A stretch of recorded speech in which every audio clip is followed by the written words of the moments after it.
నమస్తే, welcome to JP9 news. ముందుగా headlines. Telangana Bhavan నుంచి ప్రత్యక్ష ప్రసారం, విలేకరుల సమావేశం.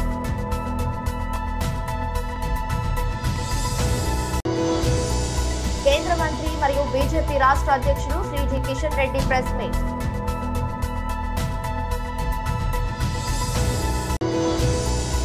అంగన్వాడీలు రాజకీయాలకు బలి కాకూడదు, ఏపీ ప్రభుత్వ సలహాదారులు శ్రీ సజ్జల రామకృష్ణారెడ్డి.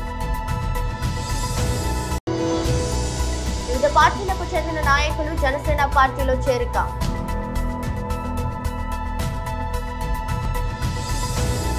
తెలంగాణ భవన్ నుంచి ప్రత్యక్ష ప్రసారం, విలేకరుల సమావేశం. ఓకేనా బాస్?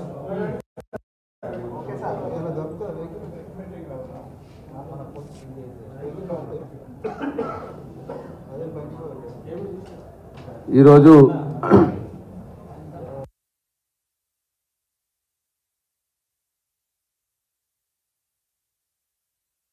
ఆదేశాల మేరకు మా పార్టీ వర్కింగ్ ప్రెసిడెంట్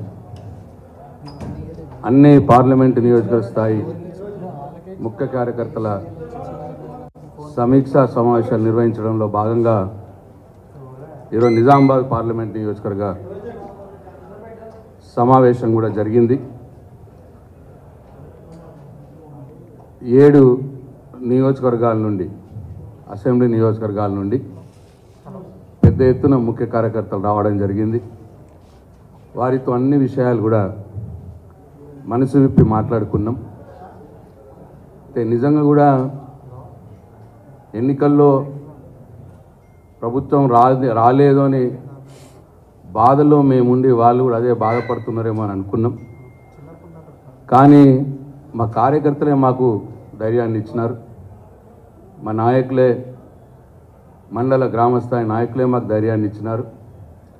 మీరేం అధైర్య పడకండి, కాంగ్రెస్ పార్టీ ఏం గెలవలేదు ఎన్నికల్లో, మనం ఓడిపోయినాం, కొన్ని చిన్న చిన్న పొరపాట్లు మనం చేసుకోవడం వల్ల తిరిగి తప్పకుండా ఇంతకు 2 ఇంతల ఉత్సాహంతో పనిచేసి వచ్చే పార్లమెంట్ ఎన్నికల్లో మంచి మెజార్టీతో నిజామాబాద్ పార్లమెంట్ నియోజకవర్గాన్ని టీఆర్ఎస్ పార్టీ ఖాతాలో వేస్తామని చెప్పి ప్రతి ఒక్క అసెంబ్లీ నియోజకవర్గ మరి ఇటు అక్కడి నుంచి జగిత్యాల్ నియోజకవర్గం నుంచి డాక్టర్ సంజయ్ గారి నేతృత్వంలో, అట్లాగే కొరుట్ల నియోజకవర్గం నుంచి కూడా డాక్టర్ సంజయ్ గారి నేతృత్వంలో, అట్లనే బాల్కొండ నుండి ఆర్మూర్లో టీఆర్ఎస్ పార్టీ జిల్లా అధ్యక్షుడు జీవన్ రెడ్డి గారి నేతృత్వంలో, నిజామాబాద్ రూరల్లో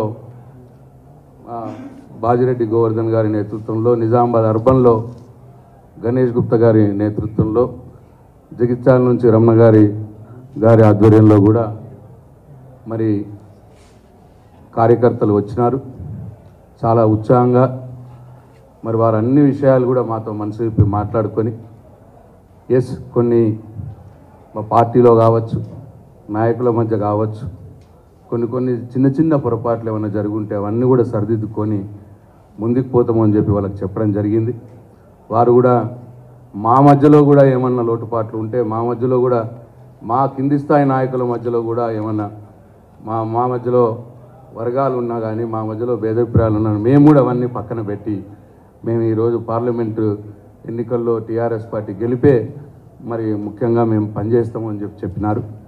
చాలా సంతోషం. అయితే ఈ సందర్భంగా ఇంకొక విషయం ఏంటంటే, ఇవాళ నిన్నటికి ఈ తెలంగాణలో ఏర్పడ్డ కొత్త ప్రభుత్వం, రేవంత్ రెడ్డి గారి ప్రభుత్వం,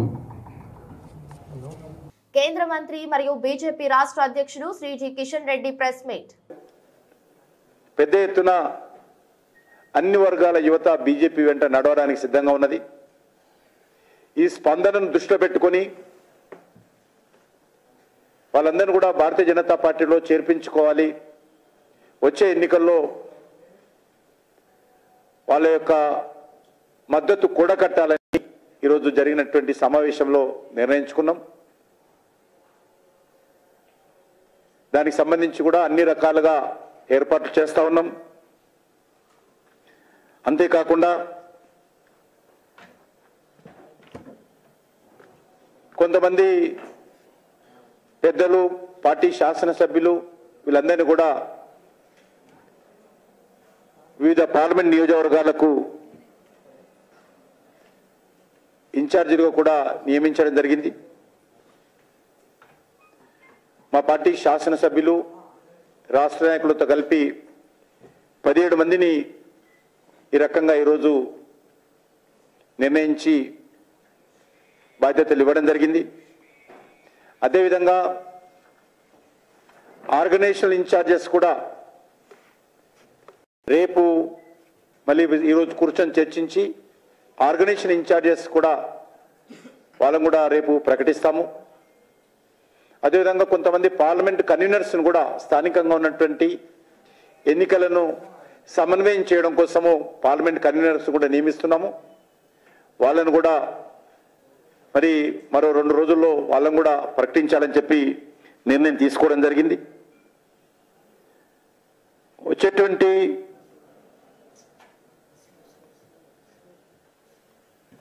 ఎన్నికలను దృష్టిలో పెట్టుకొని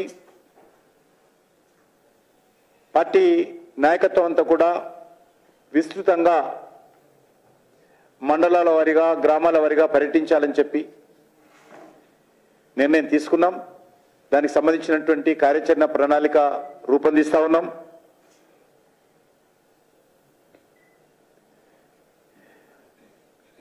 ఈరోజు ఫిర్ ఏక్ బార్ మోడీ సర్కార్ అనే నినాదంతో అధికారంలో రావడం కోసము ఎన్నికల్లో మా ప్రచార భేరీని మోగించనున్నాం. సంక్రాంతి తర్వాత ఈ యొక్క ఎన్నికల ప్రచార కార్యక్రమానికి జాతీయ స్థాయిలో శ్రీకారం చుడతారు. తెలంగాణలో కూడా పూర్తి స్థాయిలో శక్తిని కేంద్రీకరిస్తాం. మెజార్టీ స్థానాలలో బీజేపీ గెలవనున్నది. ఎందుకంటే ఈరోజు ప్రధానమైనటువంటి పోటీ కాంగ్రెస్కు, భారతీయ జనతా పార్టీకి ఉంటుందని అంచనా వేస్తా ఉన్నాం. ఎందుకంటే వచ్చే పార్లమెంట్ ఎన్నికల్లో కానీ, భవిష్యత్తు తెలంగాణ రాజకీయాల్లో కానీ టీఆర్ఎస్ పార్టీ ఇర్రెలెవెంట్ పార్టీ అవుతుంది. టీఆర్ఎస్ పార్టీ లేక బీఆర్ఎస్ పార్టీ, కేసీఆర్ కుటుంబం యొక్క ఆవశ్యకత తెలంగాణ. అంగన్వాడీలు రాజకీయాలకు బలి కాకూడదు. ఏపీ ప్రభుత్వ సలహాదారులు శ్రీ సజ్జల రామకృష్ణారెడ్డి. ఈ నేపథ్యంలో ఈరోజు కొన్ని ఆడియో మెసేజ్లు కూడా వాళ్ళ గ్రూప్స్లో సర్క్యులేట్ అవుతున్నాయి చూసాం. ఎవరైతే చర్చలకు ఆ రోజు వచ్చారో నాయకులు, అంగన్వాడీ వర్కర్స్ నాయకులు మాతో చర్చలు జరిపారు. వాళ్ళు ఆడియో మెసేజెస్ ఉంటే విన్నాం. అందులో ప్రధానంగా నాకు కనిపించింది రాజకీయ కోణం ఎక్కువ కనిపించింది. ఈ నాయకులు, అంగన్వాడీ వర్కర్స్ నాయకులు వాళ్ళు రాజకీయం చేస్తున్నారని నేను అనట్లేదు. కానీ వెనక ఉండి నడుపుతున్న వారు కానీ, ఏ యూనియన్లు అయితే ఉన్నాయో, ఏ పార్టీలకైతే అనుబంధం ఉన్నాయో ఆ పార్టీలు కానీ, అవైతే రాజకీయపరమైన అజెండాతోనే చేస్తున్నాయనేది ముందు నుంచి తెలిసినప్పటికీ ఈరోజు వీళ్ళ మెసేజ్లో అది బహిర్గతమైంది. దీని రిపర్కషన్స్, ఇవి ఎంతవరకు ఉంటాయనేది ఆలోచించడం కంటే, ఇంతమంది ఉన్నాం కదా, 1,00,000 మందిమి, మనం అనుకున్నది రాకపోతే ప్రభుత్వాన్ని అయినా దించేంతవరకు పోగలం అనే ధీమా బయట నుంచి ఆర్గనైజ్ చేస్తున్న నాయకులు లేదా పార్టీల నుంచి ఉందని వాళ్ళ మాటల్లోనే వ్యక్తమవుతుంది ఆడియో ఇది వింటే.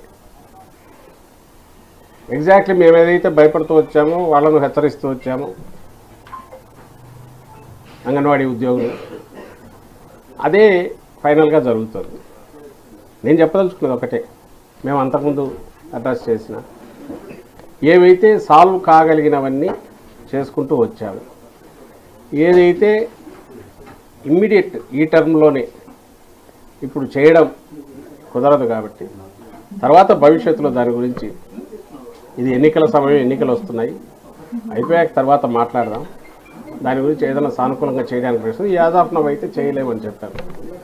అది ఏదో బెదిరించడానికో వాళ్ళు ఎట్లయితే సమ్మె అనేది బెదిరించడానికి మేము చేయట్లేదు అంటున్నారో నిజంగా చేయట్లేదు కూడా అని ఇన్నాళ్ళు అనుకున్నాం. కానీ ఇప్పుడు చూస్తే అది కనిపిస్తుంది. అలాగే ఇటు ప్రభుత్వం వైపు నుంచి కూడా ఉన్న పరిస్థితిలో ఇంతకంటే ఇప్పుడు పెంచడం కుదరదు. నెక్స్ట్ ఖచ్చితంగా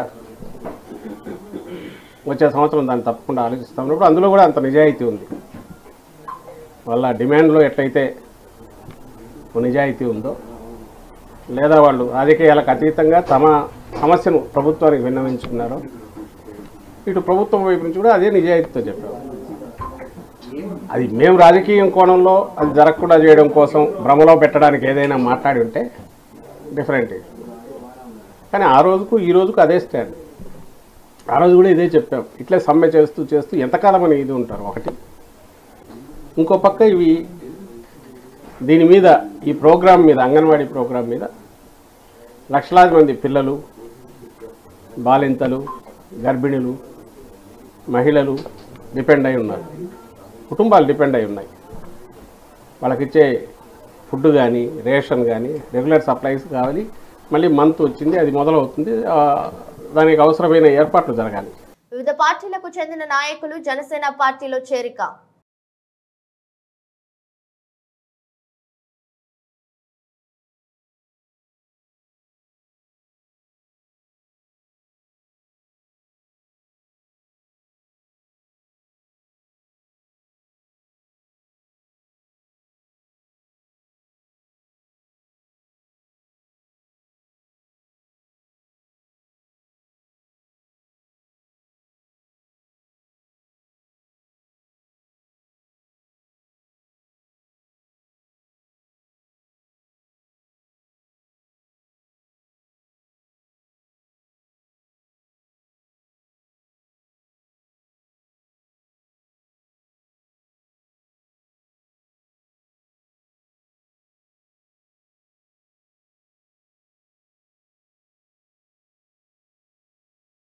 ఎన్టీఆర్ కథానాయకుడిగా కొరటాల శివ దర్శకత్వంలో దేవర సినిమా రూపొందుతుంది.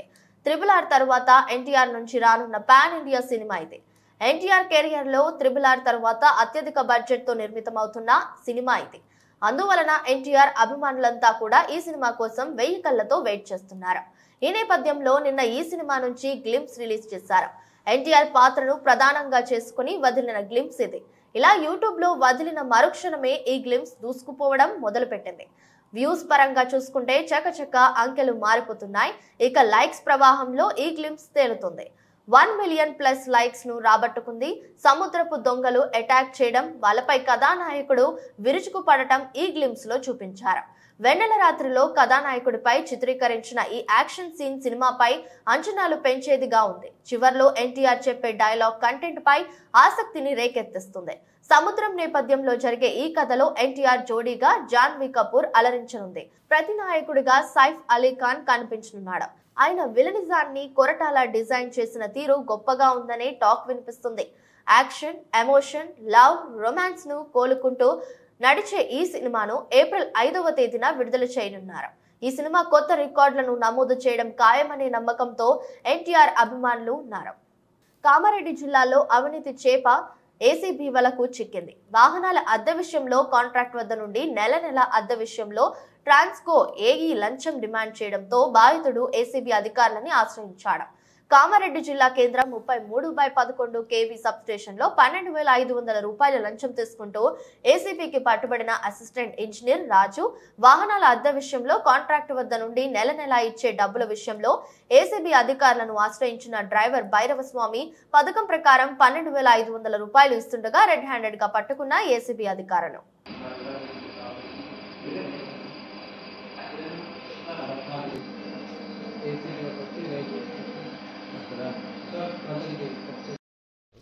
ఇది టైం పడుతుంది. ఎంత సార్ అమౌంట్? అదే ఏదైనా మీకు వచ్చి బయట సార్ చెప్తారు, టైం పడుతుంది. ఇంకా ఎంక్వైరీ ఇంకా కంప్లీట్ అయ్యింది. మొత్తం ఎంక్వైరీ కంప్లీట్ అయిన తర్వాత చెప్తారు. అదే టైం చెప్తారు సార్ ఇప్పుడైనా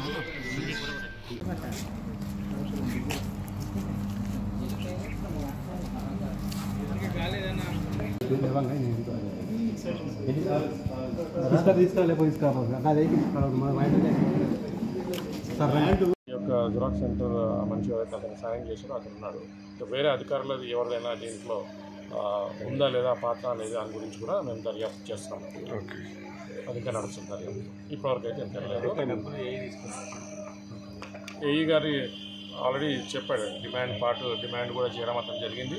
డిమాండ్ తర్వాత ఎక్కడ ఎప్పుడు ఎవరికి ఇవ్వాలో అన్నదా దాని గురించి ఆయన చెప్పడం జరిగింది. చెప్తే 12,500.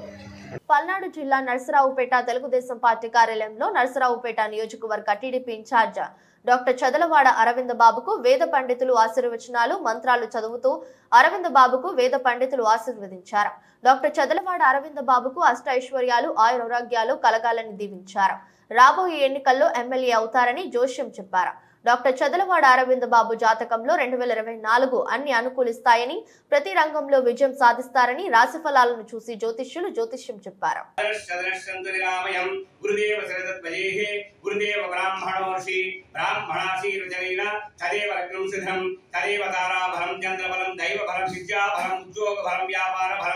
ఆరోగ్య బలం ఆదిత్యాగ్రహ దేవతా ప్రత్యార్థమస్తు మనోవాంఛా విసిద్ధిరస్తు ఇష్టకోరిక ఫలప్రాప్తి సిద్ధిరస్తు రాజయోగ ప్రాప్తిరస్తు ఐశ్వర్యవంతుడిగా నెక్స్ట్ మేము వచ్చేటప్పుడు ఒక ఎమ్మెల్యే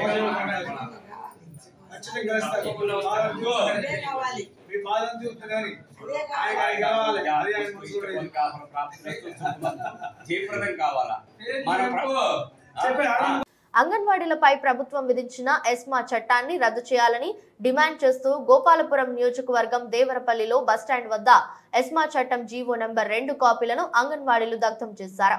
ఈ కార్యక్రమంలో సిఐటియు నాయకులు భగత్, అంగన్వాడీ వర్కర్స్ యూనియన్ నాయకులు కె కుమారి, టిపి లక్ష్మి తదితరులు మాట్లాడుతూ గత 28 రోజుల నుండి అంగన్వాడీ రాష్ట్ర వ్యాప్తంగా తమ హక్కుల కోసం సమ్మె చేస్తుంటే సమస్యలు పరిష్కరించకుండా అక్రమ ఎస్మా చట్టాన్ని ప్రయోగించి అలసవేత ధోరణి అవలంబిస్తూ ప్రభుత్వం బెదిరింపులకు పాల్పడుతుందని, తక్షణమే అంగన్వాడీ సమస్యలు పరిష్కరించాలని, అప్పటి వరకు ఆందోళన విరమించేది లేదని, ప్రభుత్వం మొండి వైఖరి అవలంబిస్తుందని, మాట తప్పు మడం చెప్పు అంటుంటే ముఖ్యమంత్రి జగన్మోహన్ రెడ్డి ఎన్నికల హామీని విస్మరించారని, కనీస వేతనం అమలు చేయమంటే మాపై ఎస్మా చట్టాన్ని ప్రయోగించడం దుర్మార్గమైన చర్య అని అన్నారు.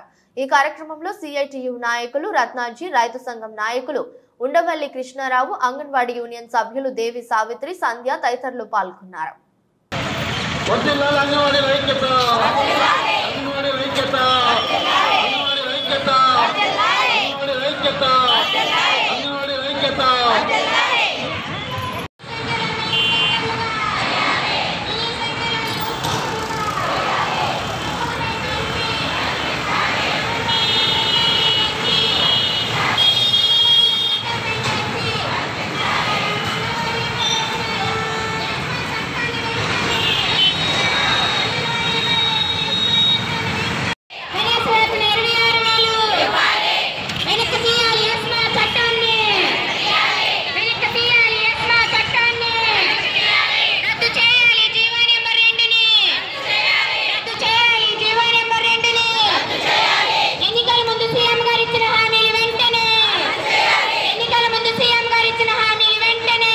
కాకినాడ జిల్లా జగంపేట టవర్ కాలనీ వాసుల దారా బ్రహ్మాజీ, తుమ్మల శ్యామ్ ప్రసాద్ ఆధ్వర్యంలో సుమారు 50 కుటుంబాల వారు టీడీపీ ఉపాధ్యక్షులు జ్యోతుల నెహ్రూ సమక్షంలో టీడీపీ తీర్థం పుచ్చుకున్నారు. వీరందరికీ నెహ్రూ తెలుగుదేశం పార్టీ కండువాలను కప్పి పార్టీలోకి ఆహ్వానించారు. ఈ సందర్భంగా నెహ్రూ మాట్లాడుతూ జగన్మోహన్ రెడ్డి ఎస్సీలను, బీసీలను మోసం చేశారని అన్నారు. సబ్ ప్లాన్ నిధులు పక్కదారి మళ్లించడానికి బీసీలకు ఒక పథకం కూడా పెట్టలేదని తీవ్రంగా విమర్శించారు. ఎక్కడకు వెళ్లినా ప్రజలలో మంచి మార్పు కనిపిస్తుందని నెహ్రూ తెలిపారు. చంద్రబాబు, పవన్ కళ్యాణ్ల సంకీర్ణ ప్రభుత్వాన్ని తీసుకువచ్చి చంద్రబాబును తిరిగి ముఖ్యమంత్రిని చేయాలని కృతనిశ్చయంతో ప్రజలు ఉన్నారన్నారు. ఈ వైకాపా ప్రభుత్వం చేస్తున్నటువంటి దుర్నీతిని ఎస్సీల, బీసీల పట్ల చూపిస్తున్న సవితి తల్లి ప్రేమని అందరూ గమనించి రాబోయే ఎన్నికల్లో మీ ఓటును వజ్రాయుధంగా చేసుకుని ఈ వైకాపా ప్రభుత్వానికి బుద్ధి చెప్పాలని నెహ్రూ కోరారు. ఈ కార్యక్రమంలో ఎస్వీఎస్ అప్పలరాజు, మారిశెట్టి భద్రం, పోతుల మోహన్ రావు, జీను మణిబాబు, కొత్త కొండబాబు, పాండ్రంగి రాంబాబు, దేవరపల్లి మూర్తి, దాపర్తి సీతారామయ్య, తుమ్మల కిషోర్, పీలా మహేష్, కుంచే తాతాజీ, వైభోగుల కొండబాబు యాదవ్, సాంబతుల చంద్రశేఖర్, గెద్దాడ సచివేని, కుప్ప తాతారావు, మారెళ్ల వెంకట్రావు, చిక్కాల శివ, టీడీపీ నాయకులు, కార్యకర్తలు, అభిమానులు అధిక సంఖ్యలో పాల్గొన్నారు.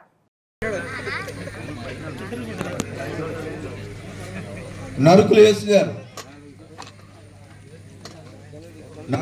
గారు,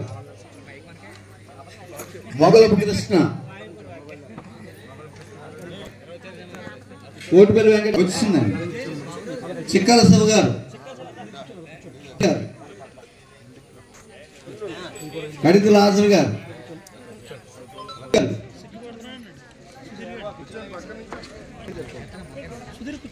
దారా కుమారి గారు, లాజర్ గారు, ఇలా వచ్చేయండి. అది కొట్లగాల పుష్పతి గారు,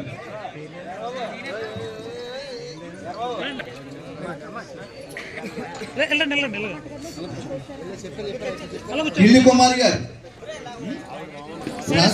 వామశెట్టి నోకరాజు గారు, వామశెట్టి నోకరాజు గారు, సిద్ధు వామశెట్టి,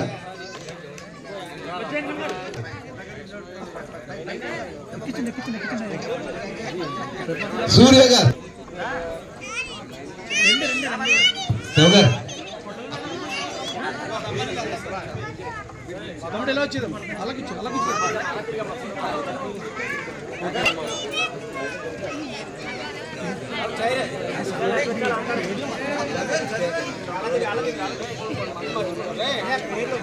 వెంకటలక్ష్మి గారు,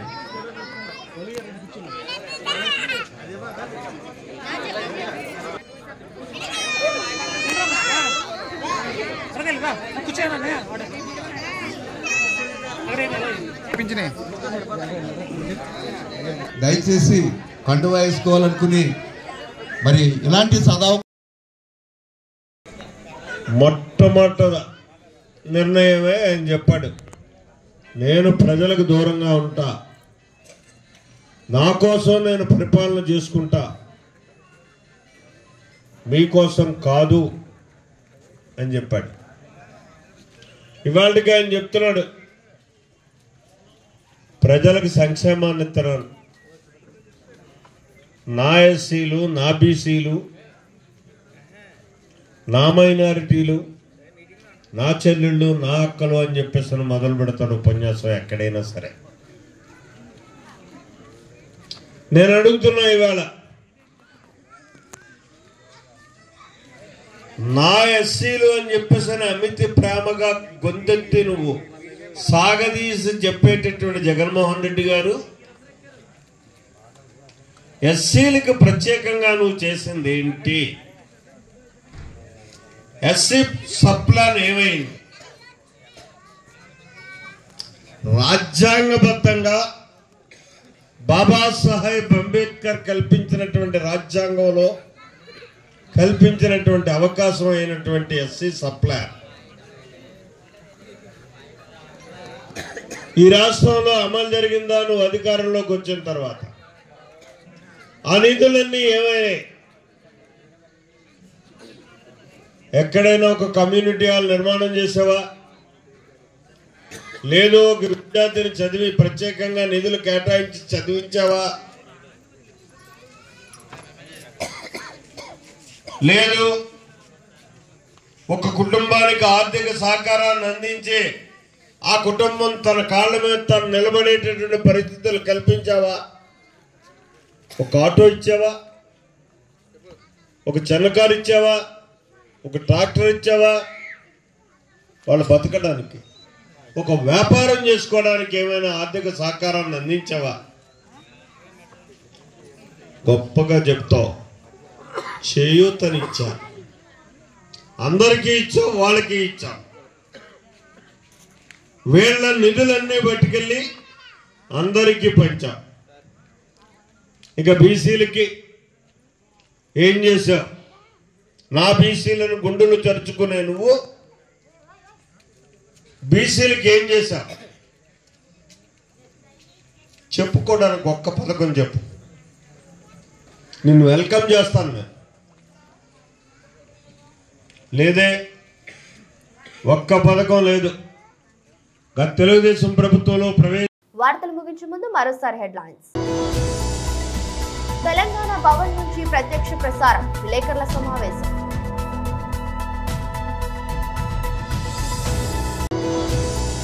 కేంద్ర మంత్రి మరియు బీజేపీ రాష్ట్ర అధ్యక్షుడు శ్రీ కిషన్ రెడ్డి ప్రెస్ మీట్.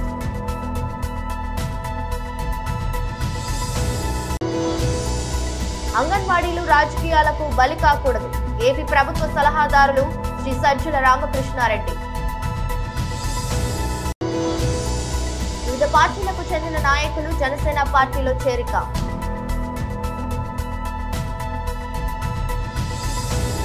ఇది రోజు బులెటిన్. మరో బులెటిన్లో మళ్ళీ కలుద్దాం. అంతవరకు సెలవు, నమస్కారం.